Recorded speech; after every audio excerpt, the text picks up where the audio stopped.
जय जय श्री राधे। नमो नमो जय श्री वृंदावन रचि बरचति गण गौरी। नमो नमो जय कुंज मेलिनी। नमो नमो जामे सुखोरी। नमो नमो जय कुंज बिहार। नमो नमो प्रीतम चित चोरी। नमो नमो जय श्री हरिदास। नमो नमो हृदय की जोरी। भक्ति भक्ति भगवंत चतुर्नाम बपु एक। इनके पद बंधन किए नाचे वेग्नि अनेक। आज के सत्संग में श्री नरसिंह जी के चरित्र के अंतर्गत उनके पुत्र के विवाह का वर्णन करेंगे। करन चगाइया पायो बरी भायोनी। घर घर फिरो जी नरसिंह बतायो है। आय सुख पाए पूछो सुत सो दिखाई दियो। कियो ले तिलक मनि देखत चुरायो है। अजू हम लायक न तुम सब लायक हो। सायक सो छुटो जाए नाम ले सुनायो है। सुनती माथो फोर कह ताल कूटा वह। बाल बोर आए जाओ फिर दुख छायो है। वर्णन आता है, प्रियादास जी कह रहे हैं कि गुजरात में बड़नगर नाम का एक शहर है। उसमें रहने वाले मदन मेहता प्रतिष्ठित नागर ब्राह्मण थे। वे एक राजा के दीवान थे। लगभग 10 लाख की संपत्ति उनके पास थी। उनकी पुत्री झूठी बाई विवाह के योग्य हो गई थी। इधर उधर वर की खोज करने पर भी उनकी प्रतिष्ठा के अनुरूप घर वर नहीं मिला। तब बड़े बूढ़ों ने सलाह दी कि जूनागढ़ में नागरों के 700 घर हैं। वहाँ बड़े बड़े धनी मानी रहते हैं, अतः वहीं खोज करनी चाहिए। मदन राय मेहता ने अपने कुल पुरोहित को बुलाकर उससे कहा, आप मेरा पत्र लेकर जूनागढ़ जाइए। वहाँ सारंगधर गांव के मुखिया रहते हैं। वह मेरे सहपाठी हैं। उनकी सहायता से आप किसी सुयोग्य लड़के के साथ जूठी भाई का संबंध कर आओ। पुरोहित जी 1-2 ब्राह्मणों को साथ लिए रथ पर बैठकर जूनागढ़ आए। सारंगधर मुखिया के पास ठहरे। पत्र पाकर सारंगधर लड़कों को दिखलाने के लिए चले। अपने इष्ट मित्रों के बहुत से लड़के दिखाए। वस्त्र आभूषणों से सजे बालकों के साथ वार्तालाप कर करके पुरोहित जी ने सबको फेल कर दिया। इससे सारंगधर मन ही मन बहुत खींच गए। उन्होंने निश्चय किया कि इसे ऐसी जगह भेजूं जहाँ सगाई करने से इसकी भी फजीयत हो और सबको पछताना पड़े।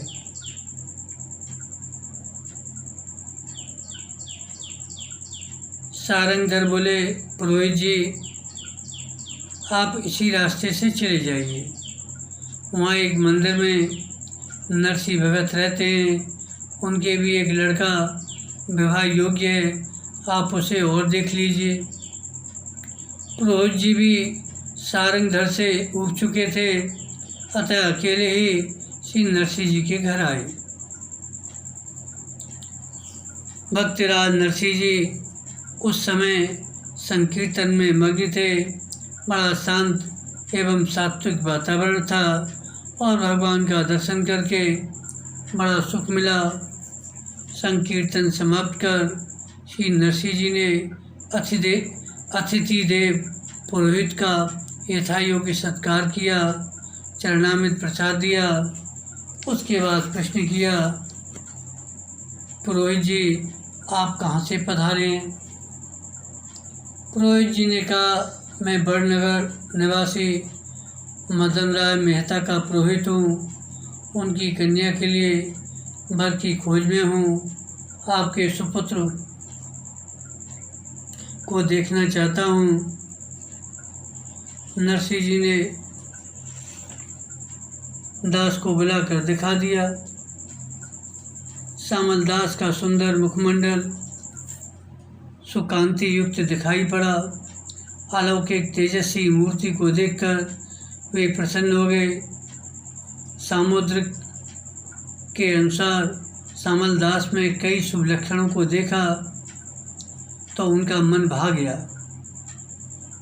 पुरोहित जी ने श्री नरसिंह जी से प्रार्थना की, आप स्वीकृति दीजिए, मुझे लड़का पसंद है, मैं संबंध करने के लिए तैयार हूँ। भगत जी अभी कुछ कह ही रहे थे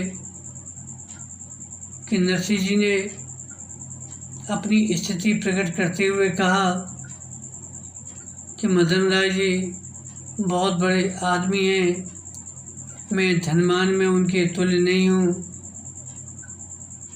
देखो, जिनके पास धन है वही कुलीन होता है, वही पंडित होता है।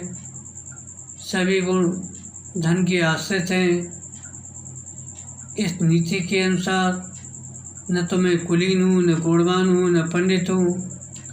मैं तो केवल भगवान नाम के सहारे रह रहा हूँ। अब पुरोहित जी बोले, तुम सब लायक हो, जिनमें सत्य है, भक्ति है, दैन्य है, वह सब प्रकार से योग्य है।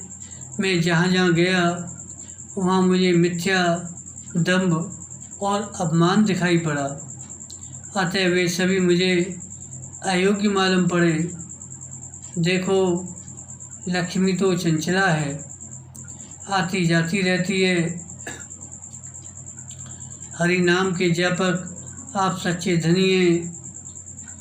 कबीरा सब जग निर्धना, धनवंता नहीं कोय, धनवंता सो जानिए, राम धनी जो होय। ऐसा कहते हुए पुरोहित जी ने श्रीफल और स्वर्ण मुद्राएं देकर सगाई की विधि संपन्न कर दी। तुरंत ही पुरोहित जी ने झोली से अक्षत निकालकर तिलक कर दिया और उस पुरोहित जी ने कहा, अजी भगत जी, आप कैसी बात करते हैं? आप तो सब प्रकार से योग्य हैं, श्रेष्ठ हैं। मैंने समझबूझकर तिलक करके मदन मेहता जी की कन्या से संबंध पक्का कर दिया है। श्री नरसिंह जी ने जैसी भगवत इच्छा कहकर अपनी निर्लिप्तता प्रकट कर दी। हृदय में हर्ष विषाद का लेश नहीं था।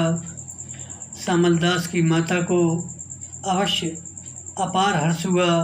वे सोचती थी, मुझ निर्धन के बेटे से कौन अपनी कन्या का विवाह करेगा।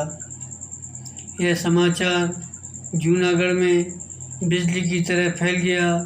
द्वेषी लोगों को बड़ी जलन हुई।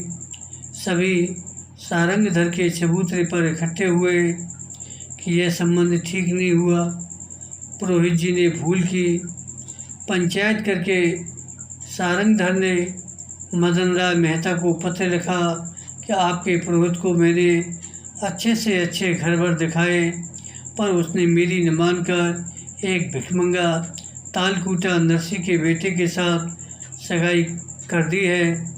इससे आपकी प्रतिष्ठा में हानि हुई और होगी। अतः आप स्वयं आकर इस संबंध को वापस कर जाइए। पुरोहित जी से पहले पत्र पहुंच गया। पुरोहित जी के मन में अपार हर्ष था। ये भी जूनागढ़ से बड़ी शीघ्रता से बड़नगर पहुँचे और घर भर की बढ़ाई करके कहा, कन्या समेत आप सभी के बड़े भाग्य से यह संबंध हुआ है। मदन राय आदि ने कहा कि आपने बिना विचारे संबंध कर दिया। उसके साथ न तो बारात में कोई आवेगा, न वह मेरी प्रतिष्ठा के अनुरूप वस्त्र आभूषण बाजे गाजे ही ला पाएगा। मेरी प्रतिष्ठा में हानि तो होगी ही, उसके घर में लड़की भी दुख पाएगी। अतः अब जाइए और सगाई को वापस कर लाइए। पुरोहित जी ने मदन राय मेहता से कहा, मैंने खूब सोच समझ कर सगाई की है। श्री नरसिंह जी के कुलीन होने में कोई संदेह नहीं है। वे भक्त और धार्मिक व्यक्ति हैं। धर्मशील के पास संपत्ति का अभाव नहीं होता। आप मुझे अपराधी समझें तो दंड स्वरूप मेरा अंगूठा काट लें और तभी सगाई वापस कर सकते हैं। मैं कदापि ऐसा नहीं कर सकता। पुरोहित जी की दृढ़ता को देखकर मदन राय जी ने सोचा, जो हुआ सो हुआ, ये सब होनहार बस हुआ है। विधाता का लिखा टरता नहीं है। जब ब्याहने आवेंगे तो उनको कुछ संपत्ति दे देंगे, उससे लड़की लड़के की हालत अच्छी हो जाएगी। पुरोहित जी के चले जाने पर लोगों ने एक युक्ति निकाली कि लग्न पत्रिका के साथ हम पंच लोग एक पत्र भेज देंगे। उसमें लिख देंगे कि संबंधी की प्रतिष्ठा को ध्यान में रखकर आप चतुरंगिणी बारात, जिसमें हाथी घोड़े रथ और पैदल सभी हों तथा बाजे गाजे वस्त्र आभूषण लेकर आवेंगे, तभी ब्याह हो सकेगा। आशा यह है वे इस प्रकार का प्रबंध नहीं कर पाएंगे, तब स्वयं ही संबंध हमसे छोड़ देंगे। यह बात सबको ठीक जची। अब विधिवत लग्न पत्रिका लिखी गई। पुरोहित जी लेकर चले तो पंचों ने पत्र दिया, उसे भी उन्होंने ले लिया और पंचों के सामने वे कुछ भी न कह सके। जूनागढ़ में आकर सविधि लग्न पत्रिका दी। नरसिंह जी ने उसे पढ़ा भी नहीं। उसे ले जाकर ठाकुर जी के आगे रख दिया। पहले की तरह दैनिक भजन, पूजा पाठ एवं नाम संकीर्तन में मग्न रहे। नरसिंह जी की पत्नी माणिकबाई ने कहा कि आज माघ शुक्ला द्वितीया हो गई, इसी पंचमी का विवाह है। 3-4 दिन रह गए हैं, आपने कुछ भी तैयारी नहीं की है। नरसिंह जी बोले, भाई जिसका बेटा होगा वह अपने आप सब काम करेगा। द्वारकापुरी में भगवान श्री कृष्ण रुक्मिणी जी के साथ चौपड़ खेल रहे थे। एकाएक बाजी पूरी हुए बिना ही भगवान उठ खड़े हुए। रुक्मिणी जी ने पूछा, प्रभु कहाँ जा रहे हैं? आपने बताया श्री नरसिंह जी के पुत्र के विवाह का दिन आ पहुँचा और वे तो नाम संकीर्तन में मग्न हैं, अतः मुझे ही जाकर सब तैयारी करनी है। रुक्मिणी जी बोली, तो भीतरी स्त्रियों के योग्य जो कार्य है, क्या उसे भी आप कर लेंगे? प्रभु ने कहा, यदि चलने की इच्छा है तो चलो। यह वार्ता सुनकर दूसरी रानियां ने कहा, आप हमें छूचक में नहीं ले गए, क्या विवाह में भी नहीं ले चलोगे? भगवान ने सभी रानियों को, यादवों को तथा अपने सेवकों को चलने की आज्ञा दे दी। भगवान का रथ आते ही जूनागढ़ में हल्ला हो गया कि नरसिंह के मित्र सामल सेठ आ गए हैं।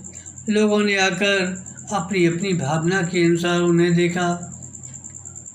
जैसे कंस की रंगशाला में भगवान को देखा था। किसी ने सामल साहब को सेठ के रूप में, किसी ने राजा के रूप में, किसी ने भगवान समझा। श्री नरसिंह जी और श्री कृष्ण दोनों ही प्रेमोन्मत्त दौड़कर गले से गला लगाकर मिले। सामल सेठ के आते ही नरसिंह जी का घर द्वार चमक उठा। उसकी अद्भुत सजावट हो गई। जहाँ तहाँ शिविरों में ठहरे यादव प्रबंध करने लगे। जहाँ देखो वहाँ सामानों की बोरियाँ, घी के पीपे ढेर के ढेर चिने हुए थे। बड़े बड़े कड़ा भट्टियों पर चढ़े थे विविध प्रकार के पकवान, सड़े रस व्यंजन बन रहे थे। मांगलिक अवसर पर गान करने के लिए स्त्रियों को बुलावा दिया गया तो उन्होंने पहले तो आने से इनकार किया। केवल जो कीर्तन में आती थीं वही स्त्रियाँ आईं तो उन्हें 2-2 कटोरा बतासे एवं मिठाइयाँ मिली। यह समाचार पाते बिना बुलाए स्त्रियों के झुंड आने लगे। मंगल गान होने लगा। घर के भीतर श्री रुक्मिणी जी आदि रानियाँ सबका स्वागत कर रही थीं। नरसिंह जी के द्वार पर लगे हुए शिविरों पर नगर में एवं बाहर तक सर्वत्र बाजे बज रहे थे। देवता और द्वारका के बजनियाँ बाजे बजा रहे थे। अप्सराएं नृत्य कर रही थीं। रुक्मिणी जी ने दूल्हे के श्रीमुख को चित्रित कर उसका श्रृंगार किया। उत्साह के रंग में रंगे हुए थे। अब दूल्हे को घोड़ी पर चढ़ाकर घोड़चढ़ी की रीत संपन्न हुई। सभी जातियों के सभी स्त्री पुरुषों का निमंत्रण हुआ। भोजन में अपार मनुष्य आए, इसलिए कि स्वर्ग के देवता और पार्षद मनुष्य का रूप धारण करके आए, इसलिए संख्या अपार हो गई। गांव के नागर जिनके मन में द्वेष था उन्होंने विचार किया और सलाह की कि यह सामल सेठ छूछक देने पहुंच गया। इसने हुंडी चुकाई और ब्याह में भी आ गया। अब ऐसा करो, परोसने का काम अपने हाथों में ले लो और सामान की पोटलियाँ बांध कर अपने घर में रख लो, जिससे इसका दोबारा निकल जाए, फिर नरसिंह जी के बुलाने पर न आए। ऐसी सलाह करके वे आकर ठाकुर जी से बोले, सेठ जी, हम लोग परोसने का काम संभाल लेंगे, आप निश्चिंत रहें। भगवान ने हाँ कर दिया। अब तो वे लोग बांध कर सामान ढोने लगे। उनके घरों में रखने का स्थान नहीं रहा और ढोने की भी शक्ति नहीं रही, परंतु सामान के भंडार ज्यों के त्यों भरे रहे। बोलो भक्त भगवान की जय। हाथी, रथ, ऊंट और घोड़ों पर मूल्यवान झूलें पड़ी थी। बारात सजकर चलने के लिए तैयार हो गई। हाथी, घोड़ा, ऊंट, रथ और पालकी आदि वाहनों के साथ बाज मणियों और रत्नों से जड़े हुए थे। यथायोग्य सवारियों पर चढ़े हुए किशोर अवस्था के दिव्य पुरुष अपनी मस्ती से झूमते हुए आभूषणों के शब्द एवं उनकी चमक से सुशोभित हो रहे थे। इस प्रकार श्री नरसिंह जी के पुत्र की बारात ने सज धज कर प्रस्थान किया। जब बारात ने प्रस्थान किया तो ठाकुर जी ने देखा नरसिंह जी तो कीर्तन में मग्न हैं। तब ठाकुर जी ने नरसिंह जी का हाथ पकड़कर कहा, आप बारात के साथ चलो, इतनी मेरी बात मान लो। नरसिंह जी बारात में जाने के इच्छुक नहीं थे। अब जब भगवान ने उनका हाथ पकड़ लिया, बोले कि अब तो आपको चलना पड़ेगा। नरसिंह जी बोले, मैं जाकर क्या करूँगा। प्रभु ने कहा, तुम बेटा के बाप हो, तुम्हारे बिना शोभा नहीं होती।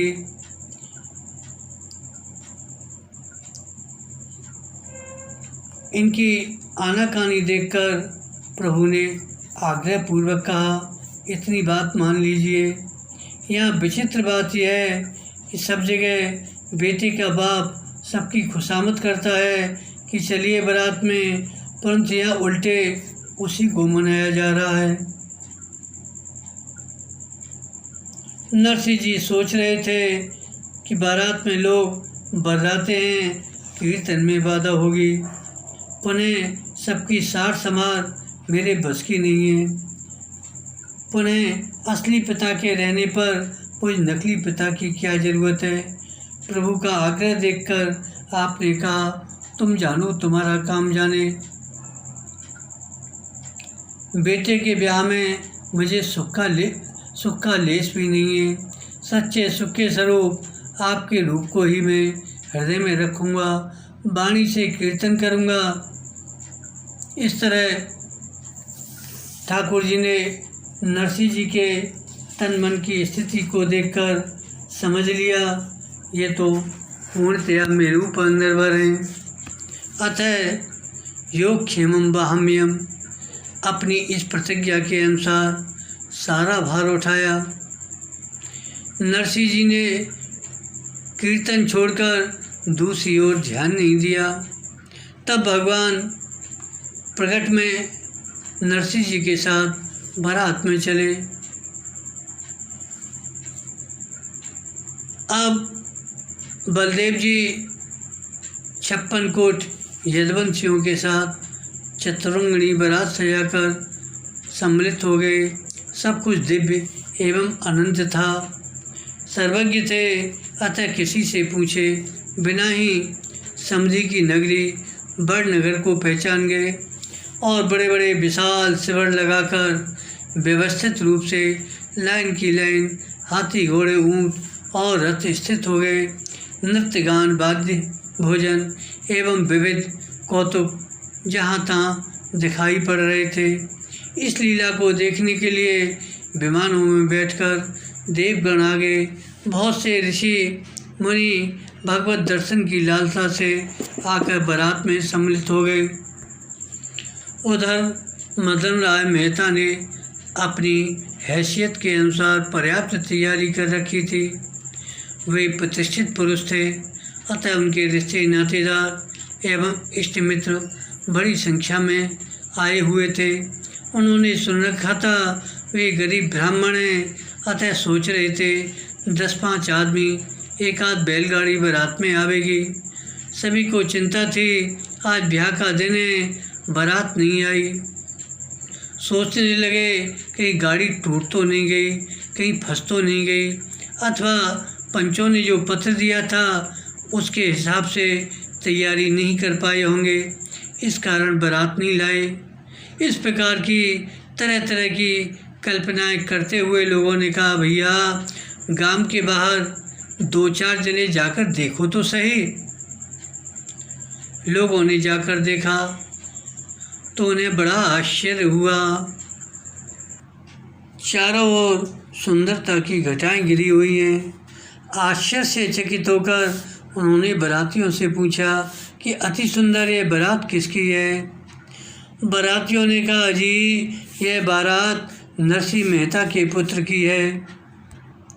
यह बारात जूनागढ़ से नरसिंह मेहता की आई है। यह सुनकर घराती आश्चर्यचकित होकर बोले, अरे यह नरसिंह जी की ऐसी बारात है। दूसरे ने कहा, मत जानो यह नरसिंह की बारात होगी। नरसिंह की बारात होती तो मनुष्यों की सी होती, यह तो देवताओं जैसी लग रही है। तीसरे ने कहा, कोई भी मनुष्य चाहे वह पृथ्वी का सम्राट ही क्यों न हो, ऐसी बारात एकत्र नहीं कर सकता। इस पर प्रश्न क्यों हुआ तो कहते हैं अपार, अर्थात हाथी घोड़े रथ ऊंट आदि वाहनों की संख्या अपार थी, उनकी शोभा अपार थी, बाजे गाजे अपार थे। बारातों के इतिहास गांवों में कहे सुने जाते हैं, अमुक बारात में इतने वाहन थे, इतने मनुष्य थे आदि। उन लोगों ने गणना करना चाहा, परंतु ऐसा चमत्कार था वे लोग अति अधिक प्रयत्न करने पर भी गणना नहीं कर पाए कि बारात में कितने लोग हैं, कितने हाथी हैं, कितने घोड़े हैं। तब हार कर बोले अपार हैं, अर्थात समझ से बाहर हैं। उन लोगों ने आकर कन्या के पिता को सब बात सुनाई। उनकी सुध बुध भूल गई। पुनः सावधान होकर कहने लगे, आप लोग हंसी कर रहे हो, हंसी न करो, सच्ची बात बताओ। इसी बीच जिसने सगाई की थी वह पुरोहित बारात देखकर आ गया। वह अपने मन में फूला नहीं समा रहा था, उसके अंग अंग में प्रेम रंग भरकर उमड़ रहा था। प्रेम विह्वल होकर बोला, आपके पास जितनी धनराशि है उससे बारात के घोड़ों की घास का भी पूरा नहीं पड़ने का।